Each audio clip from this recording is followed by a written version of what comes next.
ام للانسان ما تمنا، کیا انسان کے لیے وہی کچھ ہے جس کی وہ تمنا کرے؟ تو اس کا مطلب یہ ہے کہ کیا انسان کے لیے وہ معبود ہے یا بندگی کے لیے وہ چیز ہے جس کی یہ تمنا کرے، جو اس کی خواہش پیدا ہو؟ خواہش پیدا ہوتی ہے کہ جناب ایک نیک آدمی تھا، میں اس نیک آدمی کی مورتی بنا کے پوجوں، کیا وہ ہے؟ یا کسی کو یہ خواہش پیدا ہوتی ہے کہ ہمارا نیک آدمی تھا، وہ فوت ہو گیا، میں اس کی قبر پہ جا کے سجدہ کروں، کیا یہ ہے؟ ام للانسان ما تمنا، سوال ہے اللہ کا۔ یہ بنی اسرائیل نے بھی تو بچڑا بنایا تھا نا اپنی تمنا پوری کرنے کے لیے، جو ہی دیکھا حضرت موسیٰ علیہ السلام ادھر گئے اور موقع ملا ان کا بچڑا بنا لے، کیونکہ سارے علاقہ ہی یہ تھا کہ جو بچڑے بنائے ہوئے تھے۔ لہذا جب نسلوں کی گھٹی میں یہ پڑا ہوا ہو کہ لوگ بچڑے پوج رہے ہیں اور آپ اس معاشرت کے اندر رہتے ہیں جہاں بچڑے پوجے جاتے ہیں، تو دل میں آرزو اور تمنا پیدا ہو ہی جاتی۔ لہذا جو کچھ انسان معاشرت سے سیکھے، جو کچھ انسان اپنے بڑوں سے سیکھے، جو کچھ لوگ ارد گرد کو دیکھیں، کیا وہی انسان کے لیے وہی خدا ہوتے ہیں، وہی معبود ہوتے ہیں؟ اگر آپ اس کا ترجمہ یہ نہ کریں، اصل میں بات یہ ہے کہ لوگوں کی تمنا کیا ہوتی ہے؟ لوگوں کی تمنا ہوتی ہے کوئی شارٹ کٹ مل جائے، جو ہمیں دنیا میں ہم کوئی ایسا پن پوائنٹڈلی ہمیں ایسا خدا مل جائے جس کے پیچھے ہم چلیں تو وہ دنیا میں بھی ہمیں بچا لے، فائدہ دے، اور آخرت میں بھی ہمیں یہ بچا لے۔ بس ہمیں کوئی ایسا کہنے والا ہو کہ میں تمہیں چھڑوا لوں گا، کوئی ایسا کہنے والا۔ یہ ہے تمنا، یہ ہے انسان کی خواہش کہ کوئی ایسی لائن دینے والا ہو کہ تم چلو، جو مرضی کرتے رہو، میں تمہیں بچا لوں گا، بس یہ کہنے والا ہو۔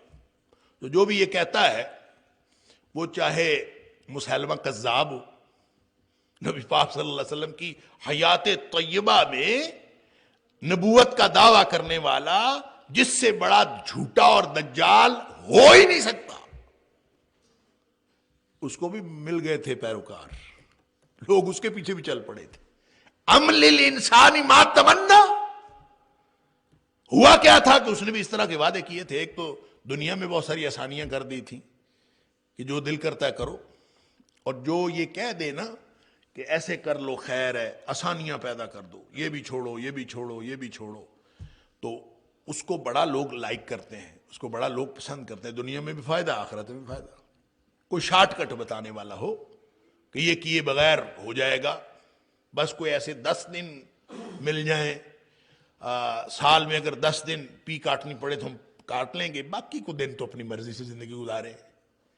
تو کوئی ایسا معاملہ تو ہونا چاہیے نا، یا تو عیسائیوں کی طرح کفارے کا عقیدہ ہو کہ حضرت عیسیٰ علیہ السلام نے جو ہے وہ سولی پہ چڑھ کے سارے جو پیروکار ہیں ان کے گناہوں کی طرف سے کفارہ ادا کر دیے۔ چال، کتنا سوکھا کام ہے، اب کوئی عیسائی ہو بپتسمہ لے اور بس بات ختم، آخرت ہے بھی تو سیدھی جنت۔ یعنی کس طرح کا شارٹ کٹ ہے؟ تو اس طرح کی آسانیاں اصل میں انسان ڈھونڈتا ہے۔ یہی حال جو ہے وہ یہودیوں نے کام کیا، حضرت عزیر علیہ السلام کو اللہ کا بیٹا قرار دے کے، یعنی کسی طرح سے قریب قربت مل جائے اور کوئی شارٹ کٹ مل جائے، اگر وہ مل جائے تو ٹھیک ہے، نہیں تو پھر یعنی جو یہاں بھی کام آئے وہاں بھی کام آئے۔ اب سنیے اللہ تعالیٰ کیا فرماتا ہے، ام للانسان ما تمنا، کیا پھر انسان کے لیے وہی کچھ ہے؟ انسان کے لیے وہ خدا ہے، انسان کے لیے وہ معبودان باطل ہے جس کی یہ تمنا کی۔ فَلِلَّهِ الْآخِرَةُ وَالْأُولَى، جو اگلا جہان ہے وہ بھی اللہ کا ہے، اور یہ جو پہلا جہان ہے یہ بھی اللہ کا ہے۔ لہذا قانون اور اصول وہ چلے گا جو اللہ نے دیا، تمہارے شارٹ کٹ نہیں چلیں گے، تمہارے خود ساختہ معبود کچھ نہیں بتائیں گے، یہ کوئی فائدہ نہیں دے سکیں گے۔ لہذا فَلِلَّهِ الْآخِرَةُ وَالْأُولَى، آخری جہان اور پہلا جہان سب اللہ کا، اور اللہ نے جو قانون دیا وہ اپنے نبی کریم صلی اللہ علیہ وسلم کے ذریعے دے دیا، اور نبی کریم صلی اللہ علیہ وسلم وہ ہے جنہوں نے ایک قانون بتایا. آگے بھی سارا اس قانون کا مختصر الفاظ میں ذکر ہوا ہے اس صورت میں بھی، جس میں نبی کریم صلی اللہ علیہ وسلم نے فرمایا تھا وہ قانون کیا ہے کہ محمد صلی اللہ علیہ وسلم کی بیٹی فاطمہ بھی اگر چوری کرے تو ہاتھ کٹے گا، کوئی استثناء نہیں ہے. اللہ، وہ قانون یہ ہے. انسان وہ چاہتا ہے کہ مجھے بس یہ مل جائے، مجھے میرا اگلا جان بھی ٹھیک ہو جائے، میرا یہ جان بھی ٹھیک ہو. او بھائی، یہ انسان کی خواہشیں پوری کرنے کے لیے یہ جہان نہیں ہے. یہ جہان امتحان کے لیے ہے. کون اللہ کی بندگی کرتا ہے اور کون خواہشات نفس کے پیچھے چلتا ہے، یہ بس اتنا امتحان ہے. وَمَا خَلَقْتُ الْجِنَّ وَالْإِنسَ إِلَّا لِيَعْبُدُونَ، پیچھے سورہ ذاریات میں پڑھا ہے. اس کا نہ رزق کے ساتھ تعلق ہے، نہ اس کا کسی اور چیز کے ساتھ تعلق ہے. بس بات یہ ہے کہ اللہ کی بندگی کرو اور اللہ کے علاوہ کسی اور کی بندگی نہ کرو.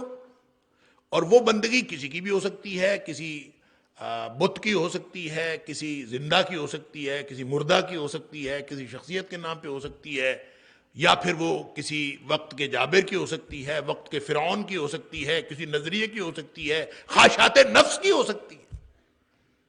ان سب کو چھوڑ کر ایک اللہ کی بندگی کرنی ہے، بس اتنی سی بات. لہذا جو شخص جو تمنائیں کرتا ہے، جو آرزویں کرتا ہے، وہ انسان کے لیے نہیں ہے. انسان یہ سمجھتا ہے کہ وہ ہے.